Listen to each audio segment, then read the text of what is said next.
Здравствуйте, уважаемые коллеги! Меня зовут Сонг Ди У, я ординатор первого года по педиатрии Щеченского университета. Хочу представить вам краткий доклад о пациента с психогенной кашелью. Цель нашей работы является разработать и уметь провести дифференциальную диагностику заболеваний с учетом клиническо-анамнестических особенностей и психологического статуса ребенка. Задача – дать клиническую и психологическую характеристику детей с психогенным кашлем и определить особенности его течения. Актуальность. Кашель – это симптом множества заболеваний как респираторного тракта, так и других органов систем. Психогенный кашель является диагнозом исключения. Для верификации психогенного неврологического заболевания, сопровождающегося таким кашлем, необходимо провести дифференциальный диагностический поиск с выявлениями причинных факторов, способствующих его возникновению. Прежде чем поставить правильный диагноз, такие заболевания дифференцируют с болезнями аллергической, инфекционной, паразитарной и другой природы. А что такое саму кашель? Кашель – это защитная физиологическая реакция организма, обеспечивающая проходимость трахеи и бронхов. А теперь мы ознакомимся с клиническим случаем. Мальчик 12 лет по имени Александр находился в пульмонологическом отделении в течение 2 недель с жалобами на постоянный сухой кашель. Анамнез жизни. В анамнезе можно было увидеть, что беременность протекала в неудовлетворительном фоне. Токсикоз, повышенное артериальное давление, также курение матери.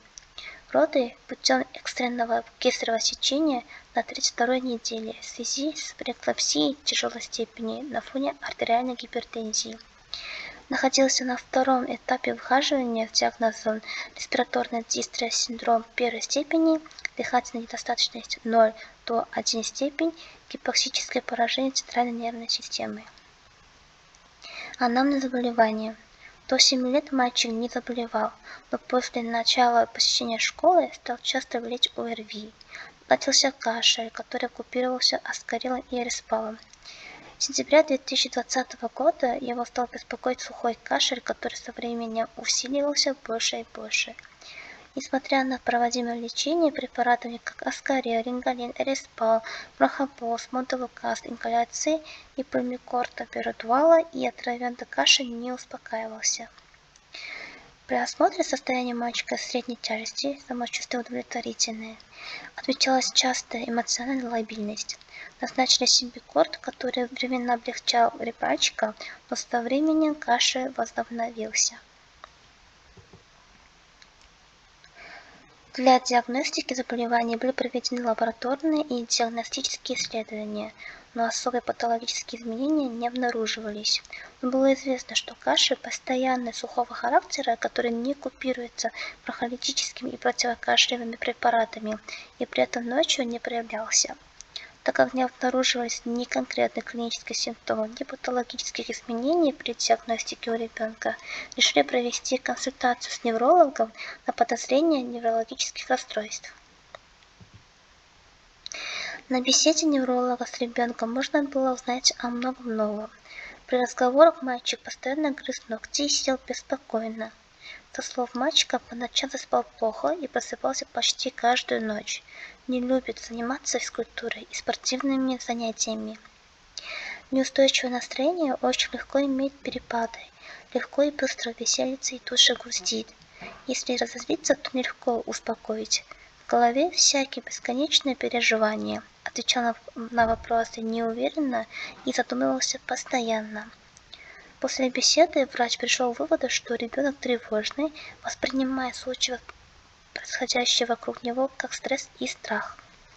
В заключение записали диагноз вокальной тики, особенности эмоционально-волевой сферы. Невролог назначил антипсихотический препарат тиаприд, полтаблетки 3 раза в день. И на 3-й день после назначения препарата заметили, что кашель постепенно уменьшался и со временем оккупировался полностью.